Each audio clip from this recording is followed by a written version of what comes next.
Hi, it's Mike from Mike's Unboxing Reviews and How To, and on today's video we'll be taking a look at these new fans from Lian Li. So these are the new Lian Li Unifan SL Infinity Flex 120 fans, and these come in a variety of different versions. So there are the SL version and the TL version. Now the SL version we've got here, they have the opaque blades which can be illuminated. The TL version have got solid blades. They're also available in two different colours. So you've got the white version that we've got here, and also there is the black version. And also, for those of you that are interested, there's also an LCD version as well, where the centre hub is an LCD screen. We have a separate video on how to wire those up, which will be on the channel as well. So if you want to check that, you can do. There are some slight differences, so I would strongly suggest if you are considering getting into this ecosystem, then maybe check out all the videos we've done, and then you can make an informed choice whether it's going to be right for you and if you're actually getting the right fans for the amount of control you want. Now the key thing with these, the new Flex version, this is a kind of upgraded version of the previous wireless version. I think personally the wireless version was a little bit of a mistake to call them wireless, because obviously you do need wires to power them, etc. But I think now with the new Flex naming, it makes a lot more sense because there is a lot of flexibility. So whether you want to control your fans from your motherboard, whether you want to control the RGB from your motherboard, or you want to use L-Connect, you want to use L-Connect entirely, and also you have the new wireless dongle. This new wireless dongle is really good. The previous version was a little bit bigger, and some people complained that it actually interfered with other ports on the boards. So they've made this a nice new slimline version.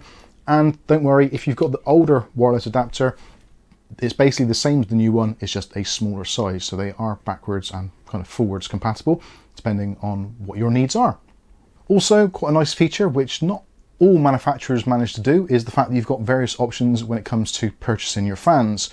So if you think about it, you get a 3-pack, that's fine, but there are going to be some cases, especially some of the Lian Li ones, where you actually probably only need 2 fans, whether you need them either in forward airflow or reverse airflow.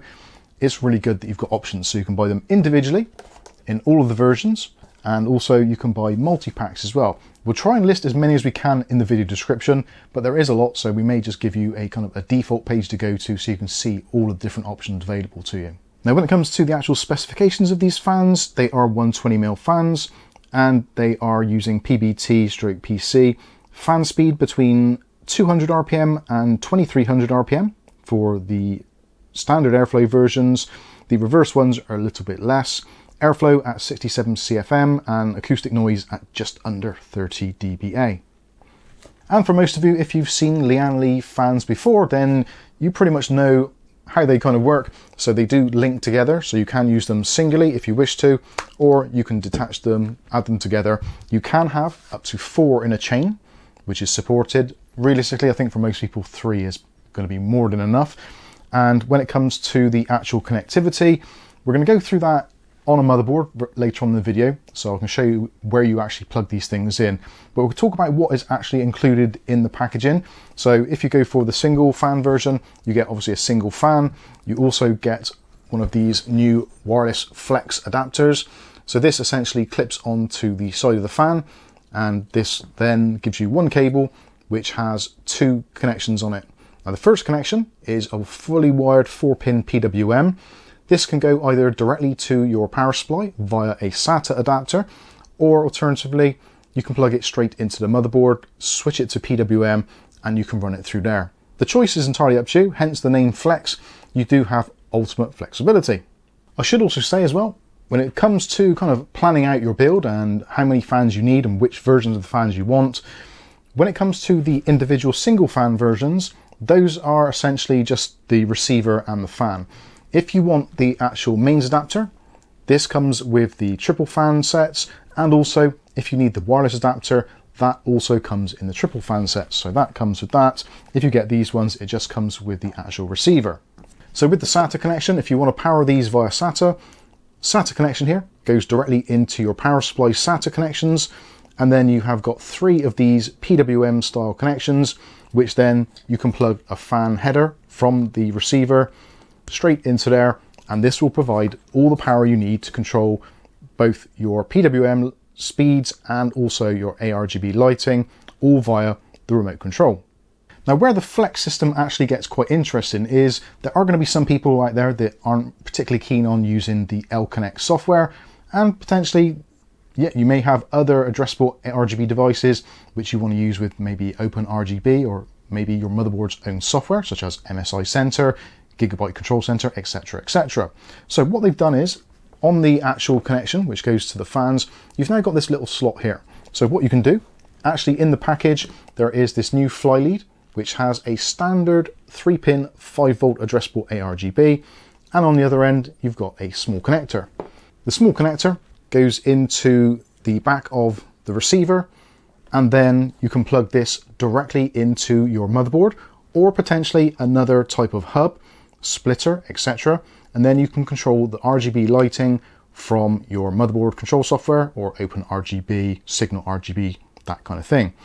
Also, because you're using a PWM connection here, if you're plugging this into your motherboard directly, obviously it's going to pass through the signal for the PWM rotation to your motherboard as well. So if you decide you don't want to use L-Connect 3, you can use your motherboard software to control the fan speeds. So essentially you've got lots of options here, whether you want to connect the fans wired. And in fact, I did try this a little bit earlier, just taking one of these fans, connecting up the receiver there, and then essentially that's going to give you a 3-pin 5-volt addressable ARGB and a standard PWM. You can go ahead and plug this directly into your motherboard, and you can control the fans exactly as you would normally. Now that's going to be great if you don't want to have L-Connect 3 installed. However, if you do want to take advantage of the additional features within L-Connect 3, then you would use the wireless adapter. Now the wireless adapter you can use just with power, or you can plug all of this stuff in as well and have it all fully connected, so you can mix and match and switch over whenever you feel the need to. I guess it's going to come down to ultimately how clean you want your build and how little wiring you want. For me personally, I think I would go with just the wireless connection and remove the ARGB and just use the L-Connect software. It's actually much better now than it has been. The actual footprint or the kind of the load on the system is actually quite minimal, and you can, once you've set it all up, you can just have it running as a service in the background. You don't even need to have the application open. Something else I should mention as well, if you are using this with the direct connection method, using the 3-pin 5-volt addressable ARGB, you don't get the full flexibility of the lighting with these fans. So these specific fans actually have multiple lighting zones, which is one of the cool things about Lian Li products. So you get obviously the blades, you can choose the color and the style of lighting for the blades themselves. You can also have a separate section for the line around the outside edges. And also on these infinity fans, there's actually 2 sections in here. So you can have the outer section and also the inner section, and you can actually have all of those completely different styles if you wish to, or for simplicity's sake, you can have them all using the same type of RGB lighting. Again, flexibility is the key here. Your choice. You can do pretty much whatever you want to with them. Okay, so let's get to the real bones of this video, and what is essentially all about is how you actually wire these up to your system. So we have our motherboard here, just for reference purposes. Obviously it's not powered up or anything or in a case, just so you can see which connections I'm using and kind of how it all works together. So we've got our fans to begin with. So we've got 2 fans here, and all we need to do to start off with is essentially lock them together. So what you do on the fans, if you look, you've got the pins and you've got the slots, and also on the other side you've got the little notch, and on the other side you've got the recess. So it kind of makes sense that those go together. If you line them up, you will notice actually on the fans themselves there is a little indentation there, or an arrow to show you which way they go round. So if you line them up, push them together, and then just slide, and that is it. That is the unit locked into place. So essentially what is going to happen here, depending on which side you decide to actually connect the receiver to, either this side or this side, doesn't really make much difference. So if you've got your fans this way up in your case, perhaps in a kind of fish tank style case, you can have the connector on the top if you wish to. If there's room, if there isn't, then you can put it on the bottom as well. So you've got flexibility there. You'll notice the pogo pins are actually exposed on both ends of the fans there. So you can do whichever you choose, whichever you see fit. So next thing to do is we're going to grab our receiver, and again this is using a similar technology. So you've just got the flat pads there, so that is going to match up with the pins. So all you need to do is to line it up on the side and slide it into position, and that locks into place.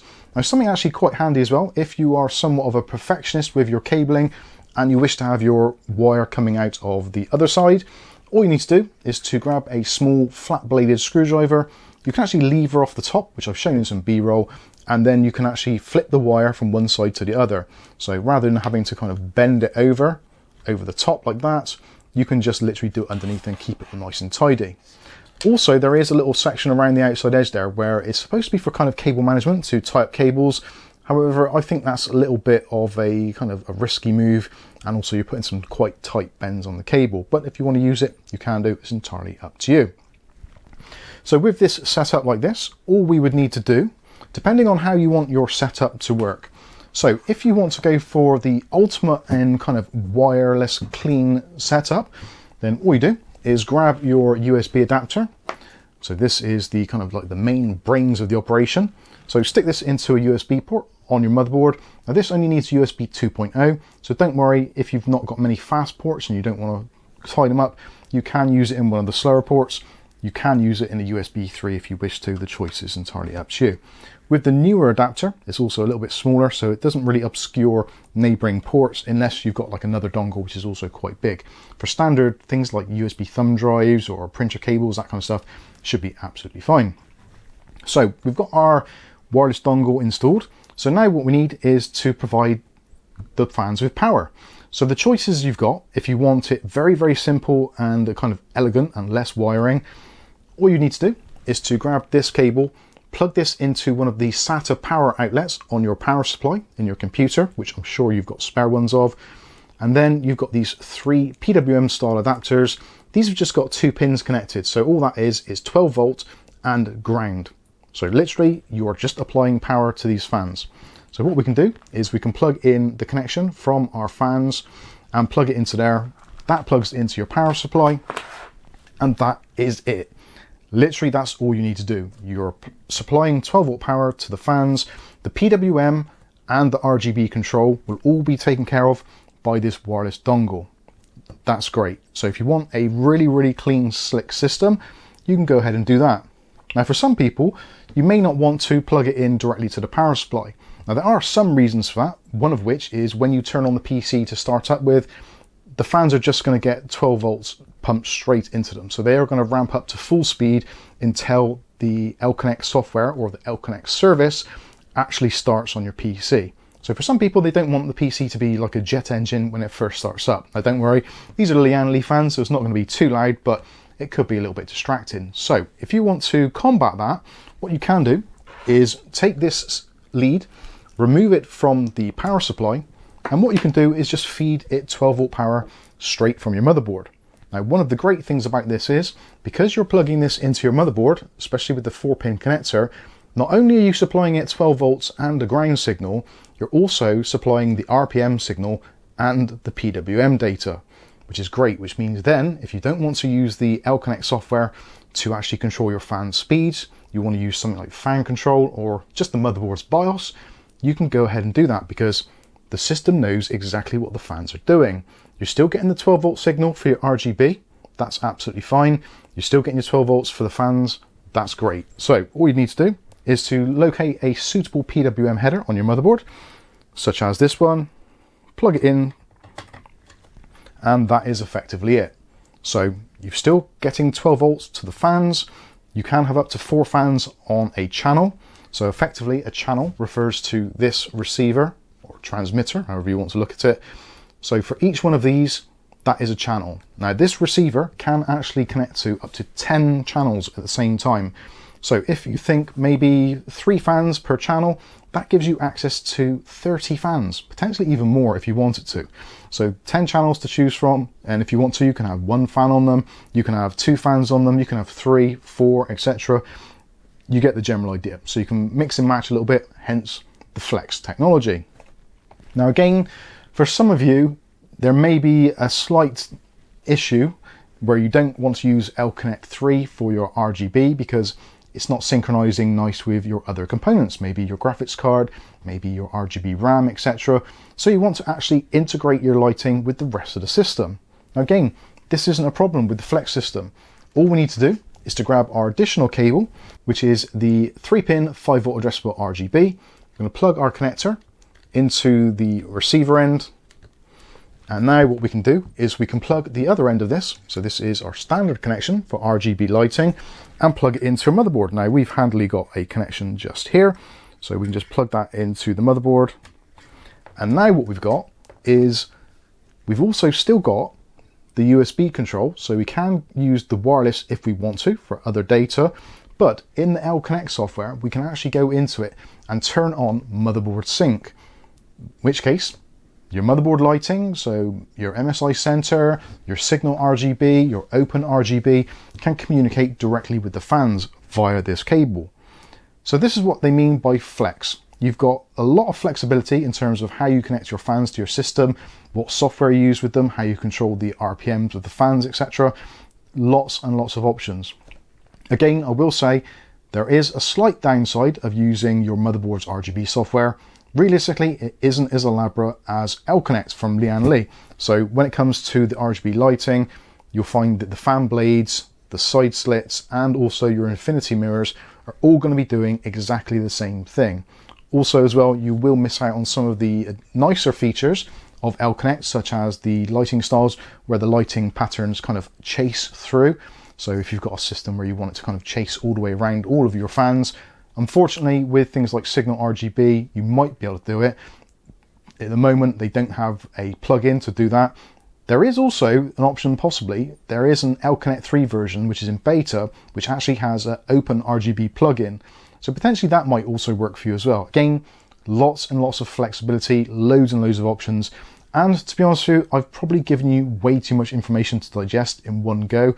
That is why I would suggest possibly watching the other videos as well. And also check out our specific Lian Li L-Connect 3 lighting tutorial, in which case then hopefully you should have enough information to make an informed buying decision when you're getting your next set of fans, and you can set these up and make sure that it's all very easy, very straightforward, and works for you, which is the most important thing.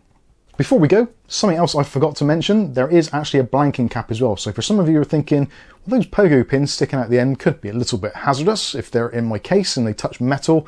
Now, obviously in your case, most of the metal is actually covered in a layer of paint, so it shouldn't be a problem. But just in case, Lian Li have added this little plastic cap, which you can put in, slide into place, and then that covers up the pin. So if it is kind of slammed right to the bottom of your case, it's just going to be plastic against paint rather than pins against paint, which could potentially be not the greatest idea. So anyway, there you go. There is a kind of introduction and a how-to of how to configure these. Again, if you want to see the software side of things, check out the video which is linked in the video description. Also, if you fancy the LCD versions of these, which have got the nice LCD readout screen, there is a separate video to that. There will also be linked in the video description, so please feel free to check that out. But I think that's going to pretty much wrap this one up. If you've got any comments or questions, feel free to leave them in the comments section below.